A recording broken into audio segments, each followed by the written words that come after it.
What Fox Television told us was that we were just the people to be the investigators. Do any stories you want, ask tough questions, and get answers. So we thought, this is great. This is a dream job. Fantastic. The very first thing they had us do was not to research stories, but to shoot this promo, which was The Investigators. Uncovering the truth, getting results, protecting you. And they had a film crew and a smoke machine, and we were silhouetted. Investigative reporter Steve. One of the first stories that Jane came up with was the revelation that most of the milk in the state of Florida and throughout much of the country was adulterated with the effects of bovine growth hormone, the artificial hormone that farmers were injecting into their cows so that they would produce more milk. With Monsanto, I didn't realize how effectively a corporation could work to get something on the marketplace. The levels of coordination they had to have. They had to get university professors into the fold. They had to get experts into the fold. They had to get reporters into the fold. They had to get the public into the fold. And of course the FDA, let's not leave them out. They had to get the federal regulators convinced that this was a fine and safe product to get it onto the marketplace. And they did that. They did that very, very well. It's a great time to be a high-producing cow. Posilac One Step, bovine somatotropin by Monsanto. The federal government basically rubber-stamped it before they put it on the marketplace. The longest test they did for human toxicity was 90 days on 30 rats.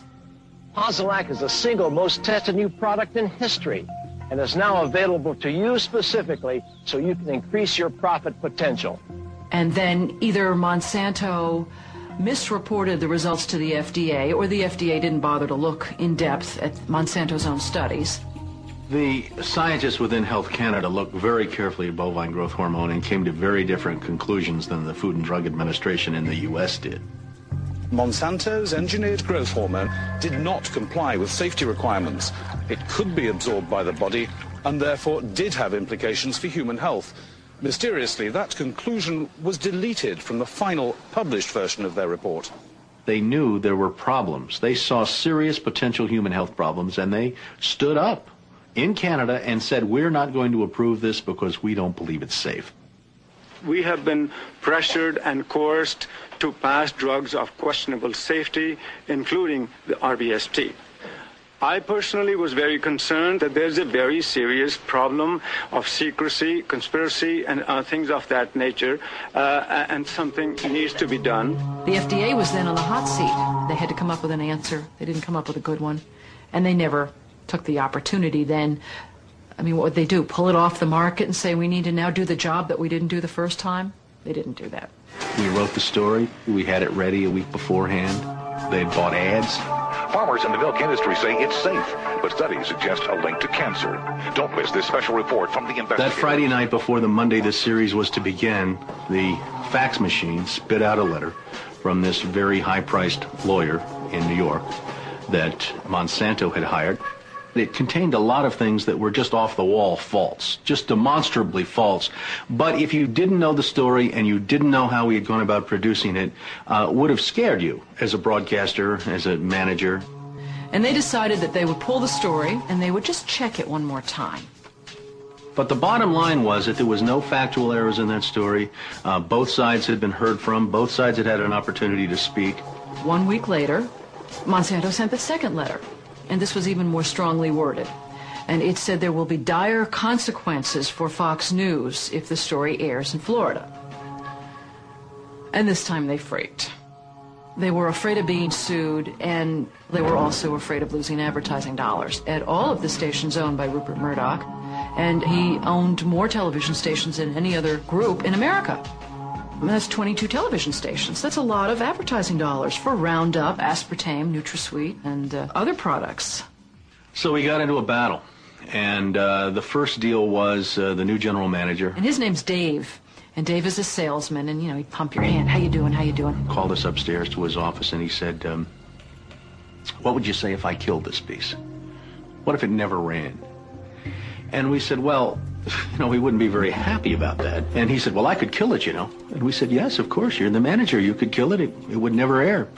And he's hemming and he's hawing and he's back and he's forth. And we couldn't figure out, what is this all about? And finally he blurted out, look, would you tell anybody? You know, I said, I'm not going to lie for you. about a week later, calls us back to the office and says, okay, we'd like you to make these changes. In fact, you will make these changes. We said, well, look, let us show you the research that we have that shows that this information you want us to broadcast isn't true. To which he replies, I don't care about that. I said, pardon me?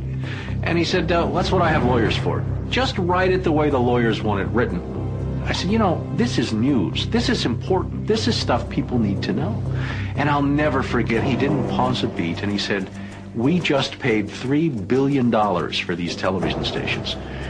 We'll tell you what the news is. The news is what we say it is. I said, I'm not doing that. And he said, well, he said, if you refuse to present this story the way we think it should be presented, you'll be fired for insubordination. I said, I will go to the Federal Communications Commission and I will report that I was fired from my job by you, the licensee of these public airwaves, because I refused to lie to people on the air. And it's thank you very much. You'll hear from us right away. Well, 24 hours came and went and we didn't hear a thing. And about a week later, he calls us back, and now we've changed strategies. How about if we pay you some money and you just go away? And I said, how much money? Because, you know, when somebody offers to bribe you like that, I always want to know if it might be worth it. He was going to offer us the rest of our year's salary if we agreed not to talk about what Monsanto had done, to not talk about the Fox corporate response in suppressing the story, and to not talk about the story. Not talk about BGH, again, anywhere. Not take the story to another news organization. Just zip up. I said, you mean if I want to go to my daughter's PTA meetings and explain what's in the school milk at the school lunch program? I can't, no. You can never speak about this anywhere. And Steve says, okay, write it up. And I'm like, what are you talking about? Write it up. And I didn't say anything. And Dave, he wrote it up. And he FedExed it to us a couple days later. And he said, are you going to sign? And we said, nah, Dave, we're not going to sign that.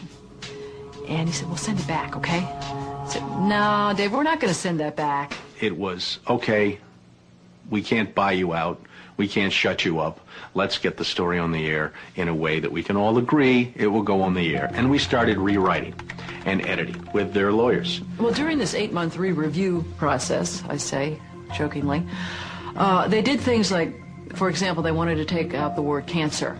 You don't have to identify what the potential problem is. But just say human health implications. Any criticism of Monsanto or its product, they either removed it or minimized it. And it was very, very clear, I would say, almost every edit they made to the piece, that was the aim. And we changed this and this and this, and then that wasn't good enough. Okay, now change this and this and this. Now change this and this. Version after version after version, 83 times. 83 times is unheard of. It doesn't happen. You shouldn't have to rewrite something 83 times. Obviously, they didn't want to put the thing on the air, and they were trying to drive us crazy and get us to quit or wait until the first window in our contract so that they could fire us. They, in effect, announced that they were going to fire us for no cause. Well, this was a little much. And Steve wrote a letter to the lawyer in Atlanta, whose name is Carolyn Forrest, the Fox corporate lawyer. And I said, you know, this isn't about being fired for no cause. You're firing us because we refused to put on the air something that we knew and demonstrated to be false and misleading. That's what this is about. And because we put up a fight, because we stood up to this big corporation, and we stood up to your editors, and we stood up to your lawyers, and we said to you, look, there ought to be a principle higher than just making money. And she wrote a letter back and said, you are right. That's exactly what it was. You stood up to us on this story, and that's why we're letting you go. Jane sued Fox under Florida's whistleblower statute, which protects those who try to prevent others from breaking the law. But her appeal court judges found that falsifying news isn't actually against the law. Florida's appellate court has ruled in favor of Fox 13. You may recall that Jane Acree, a former reporter here, sued Fox 13 in a whistleblower lawsuit, claiming she was fired for refusing to distort her report. The appeals court today threw that case out, saying Ms. Acree had no whistleblower claim against the station based on news distortion. Fox 13 Vice President and General Manager Bob Linger says the station has been completely vindicated by the ruling.